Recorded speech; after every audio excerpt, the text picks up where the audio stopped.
Hello student, स्वागत है आपका सिनोनिम्स एंटोनिम्स के सीरीज़ में।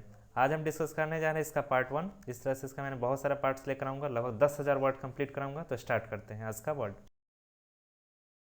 पहला वर्ड है एडवर्सरी।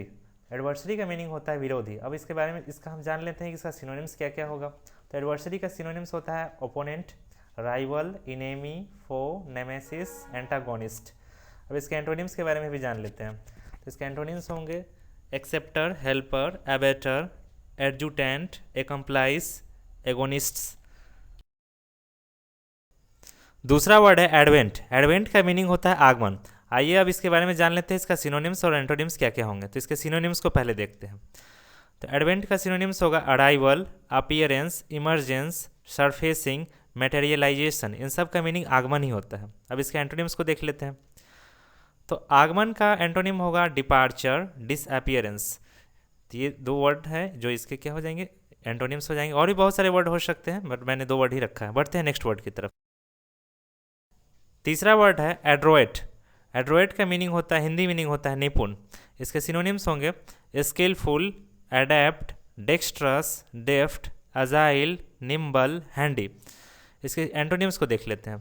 तो इसके एंटोनिम्स होंगे क्लमजी, इनकम्पिटेंट, जिसको हिंदी में हम कह सकते हैं अकुशल, क्योंकि एड्रोइड का मीनिंग होता है निपुण। निपुण का दूसरा मीनिंग कुशल भी होता है। तो इसका एंटोनिम्स क्या हो जाएगा, अकुशल। बढ़ते हैं नेक्स्ट वर्ड की तरफ। चौथा वर्ड है एक्यूमेन। एक्यूमेन का मीनिंग होता है, हिंदी मीनिंग होता है कुशाग्रता, यानी कि तेजी, बुद्धिमानी भी कहा जा सकता है। तो इसको सिनोनिम्स को देख लेते हैं। तो एक्यूमेन का सिनोनिम्स होगा अवेयरनेस, श्रीवडनेस, एक्यूटी, शार्पनेस। इन सब का मीनिंग कुशाग्रता होता है, या तेजी होता है, या बुद्धिमानी होता है। इसके एंटोनिम्स को देख लेते हैं। तो एंटोनिम्स होगा विटलेसनेस।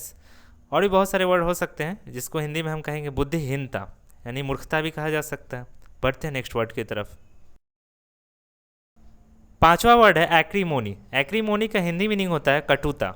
इसके सिनोनिम्स होगा bitterness, resentment, ill feeling, ill will, bad blood, animosity.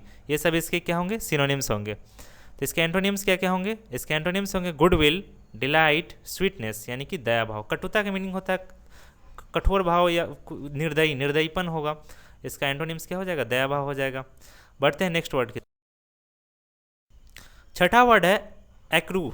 Accrue का मीनिंग होता है उपार्जित करना या बढ़ाना, जिसका सिनोनिम्स होगा result, arise, follow, ensue, emanate, stem, spring, flow. ये सब इसके क्या होंगे, सिनोनिम्स होंगे। एंटोनिम्स की बात कर ले तो एक्रू का एंटोनिम्स हो जाएगा डिवैल्यू, डेटोरिएट, डिविंडल, एबैट। इसका हिंदी मीनिंग हो जाएगा कम होना, क्योंकि एक्रू का मीनिंग होता है उपार्जित करना, बढ़ाना, बढ़ना। तो इसका एंटोनिम्स क्या हो जाएगा, कम होना। बढ़ते हैं नेक्स्ट वर्ड की तरफ। सातवां वर्ड है एब्सर्ड। एब्सर्ड का हिंदी होता है बेतुका। इसको हम कह सकते हैं सेंसलेस, जिसका कोई मतलब ना हो। इसका सिनोनिम्स क्या क्या हो सकते हैं। तो इसका सिनोनिम्स होगा प्रीपोस्टेरस, रिडिकुलस, ल्यूडिक्रुअस, फार्सिकल, लाफेबल। ये सब इसके क्या हो जाएंगे, सिनोनिम्स हो जाएंगे। एंटोनिम्स की बात कर ले तो एंटोनिम्स इसका हो जाएगा रीजनेबल, सेंसिबल, जिसको हिंदी में कहेंगे तर्कसंगत या उचित कहेंगे, क्योंकि एब्सर्ड का मीनिंग होता है बेतुका, जिसका कोई मतलब ना हो, उसे कहते हैं एब्सर्ड। इसलिए इसका एंटोनिम्स क्या हो जाएगा, तर्कसंगत या उचित। बढ़ते हैं नेक्स्ट वर्ड की तरफ। आठवां वर्ड है एबोमिनेबल। एबोमिनेबल का हिंदी मीनिंग होता है घिनौना या बेकार, बहुत ही खराब। इसका सिनोनिम्स क्या क्या हो जाएगा। तो इसका सिनोनिम्स होगा लोथसम, डिटेस्टेबल, हेटफुल, ऑडियस, डेस्पिकेबल, ऑब्नॉक्सियस। ये सब क्या हो जाएंगे, इसके सिनोनिम्स हो जाएंगे। एंटोनिम्स की बात कर ले तो इसका एंटोनिम्स होगा गुड, एडमायरेबल, यानी कि प्रशंसनीय, यानी कि एबोमिनेबल का मीनिंग होता है खराब चीज़ या घिनौना। तो उसका एंटोनिम्स क्या हो जाएगा, प्रशंसनीय। बढ़ते हैं नेक्स्ट वर्ड की तरफ। नवा वर्ड है एब्सकॉन्डिंग। एब्सकॉन्डिंग का मीनिंग हो जाता है भाग जाना या फरार हो जाना। तो इसका वर्ड क्या क्या हो जाएगा, run away, escape, bolt, clear out, flee, take off, decamp, fly. इन सब का मीनिंग क्या होगा, फरार हो जाना या भाग जाना। तो इसका एंटोनिम्स देख लेते हैं, इसका उल्टा मीनिंग क्या क्या हो सकता है।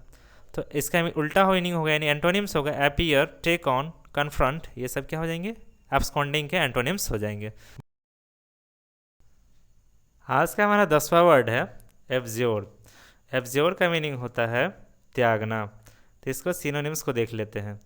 तो इसका सिनोनिम्स क्या होगा, रिनाउंस होगा, रिलिंक्विश होगा, रिजेक्ट होगा, डिस्पेंस विथ होगा, फॉरगो होगा, फॉर्सवियर होगा, डिसएबव होगा, अबंडन होगा। तो ये सब इसके सिनोनिम्स होंगे। इसके एंटोनिम्स को भी देख लेते हैं। तो इसके एंटोनिम्स होगा एबो होगा, रेटिफाई होगा, कन्फर्म होगा, वैलिडेट। ये सब इसके एंटोनिम्स हो जाएंगे। तो एब्ज्योर का हिंदी मीनिंग होता है त्यागना, और इसका एंटोनिम क्या हो जाएगा? स्वीकार करना या एक्सेप्ट करना। तो ये थे आज के हमारे 10 इंपॉर्टेंट वर्ड्स, जिसका सिनोनिम्स और एंटोनिम को भी मैंने डिस्कस किया है। तो ये 10 तो दिख रहे थे, लेकिन एक्चुअली में 50 से ज़्यादा वर्ड थे। मिलते हैं नेक्स्ट सीरीज़ में। बाय।